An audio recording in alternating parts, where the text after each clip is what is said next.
Hey, what's up? This is just a little quick inspiration I wanted to come with.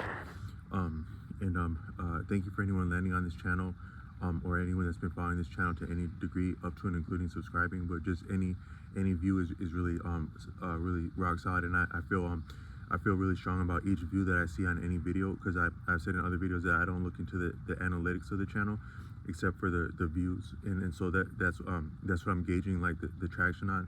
And then it really feels good to have something land. I was listening to the Order Osho, and he was saying that for someone like a composer, like someone that composes music, there's something of gratefulness in being received, having your because a lot of what you do in life is really a lot of who you are. Obviously, like if you have children, they're a lot of who you are, the best of who you are, but also things that you would do, like whether you're a mechanic or an artist, or even labor, because there's an area by where I live, a well-to-do college. My father had taught at that college, and then it's one of your really your I don't know if you would call it Ivy League, but it's a private school, and it's an very influential school in the area where I'm at. I've had some family members that went there in the past, and then also my father taught there. But I was actually on the grounds crew. It was one of my first jobs, just before high school, like the summer before high school. And my best friend, who gave me a lot of seasoning, I referenced his family on here. My friend whose mother was a custodian on the graveyard shift. That was one of the classiest families that I ever knew, that I've ever encountered. All the people of that family taught me quite a bit about life. From him, my best friend, his sister, who's no longer with us, and she got me into faith circles in high school. She got me knowing she was an upperclassman in high school, and she got me knowing upperclassmen up to including community members who were in the community, between like youth, who engaged the community, youth, and in the church. And I met some incredible people through her, and then his mother was one of the strongest people I know, but also the classiest people I know. Like if you were to look at their home, like they wouldn't use any more electricity than they had to. The lights would be dim. They'd have incense going. They'd be washing the dishes without a dishwasher because they weren't trying to use all that electricity. And they'd be like busting the dishes between two sinks, and those dishes would need to be busted before my dumbass came and got my best friend to go play one-on-one basketball. But the dishes had to get done first, and the homework had to get done first before even the evening had set in. That all needed to be done in the afternoon. Just to show you what type of caliber person and family that was. And then the older brother, he was really cool, and he taught me that if I want to call myself a basketball player, I need to be using my left hand, like even to eat food and like tie my shoes and button my shirt. And I didn't catch on completely at that time, although that did help me win onto some basketball teams, because if you can simply do a layup with your left hand smoothly, that would distinguish you from a lot of the other players that you'd be coming up against. Because like in tryouts, a lot of players are having skill and talent and strong suits, but they may be leaning into their strong suit so much so they're not entirely different one than the other.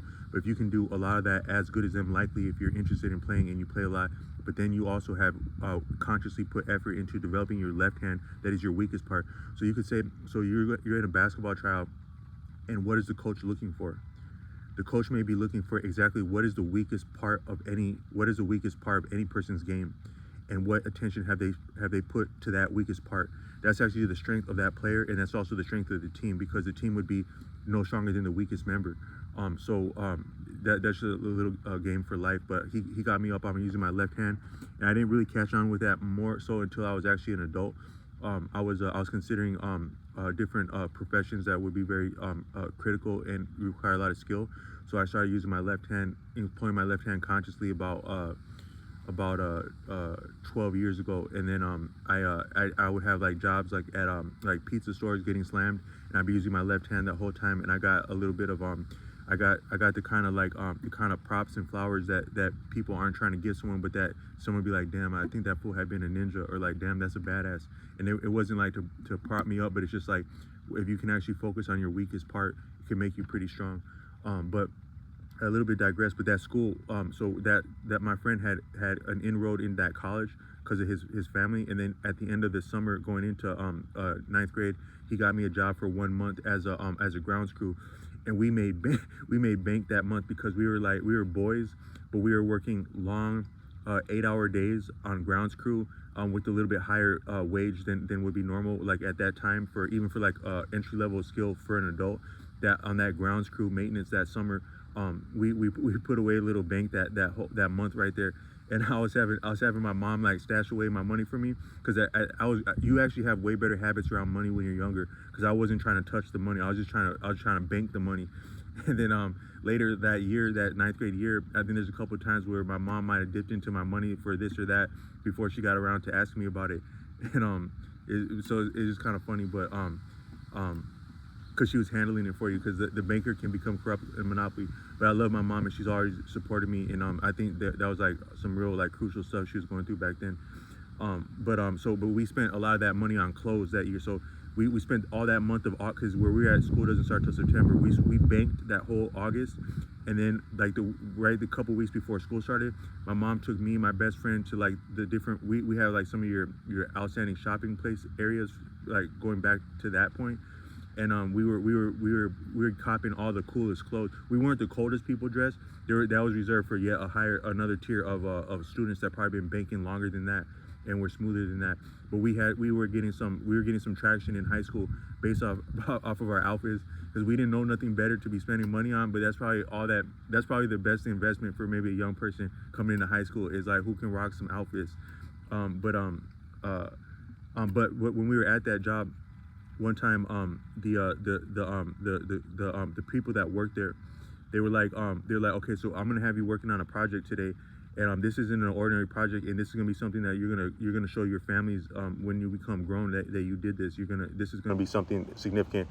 And all it was like, there's like a little building on a corner. I had taken guitar lessons there from that school as a child, but that building now it's still an important building for that school. And we laced this little like L-shaped brick row in front of a garden there, and those bricks are still there to this day. Those bricks that we had laid over, that's 25 years ago now. Damn, you didn't know you were looking at a wise head this whole time. But that little L we made with the bricks is still there to this day.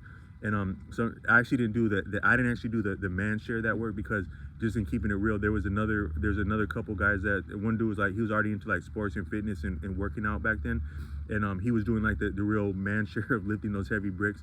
But I at least touched them, and I had something to do. I fucked around and had something to do about some bricks I got laid, and I still give myself props about that. But I've driven past there with people that were in my life that meant something to me at different times, and I was like, oh yeah, I had worked on that as a kid, and they're like, damn, you worked everywhere. That's not the first time I got that. I had another friend that my rival in basketball had a younger brother, the nemesis of my childhood. We were some kids, when you're growing up, you're like, whatever is going on with each other's family, you actually never went to school together, but you guys know of each other by reputation. For athletes, that can happen as little kids. So you're in and out of some of the same schools. You're in and out of some of the same girlfriends. You're in and out of some of the same cool friends, and your names are crossing back and forth. And like for us, it had come down to a showdown, because I ran into my friend at Blockbuster. He's like, yeah, this one and that one was asking about you, but he's gonna be such and such on Saturday morning. Want to know what's up with that one-on-one? So you meet your rival or nemesis for the first time that you never met. But those are some of your real formative experiences. Like actually, some of your rivals in growing up will be the people that give you your strong suits in your game and your real challenges, because we're nothing without challenge. So what is a real friend? A real friend is someone who challenges you, even your nemesis growing up. But he had a younger brother, and then I'll get on to spending time with him. And his dad was in sports, and he got me up on some of these cool teams, like or at least to the tryouts. And I went on to some of these teams around him. But he had a younger brother that was always like seeing us, because we were always around. But he was cool too, a little bit younger.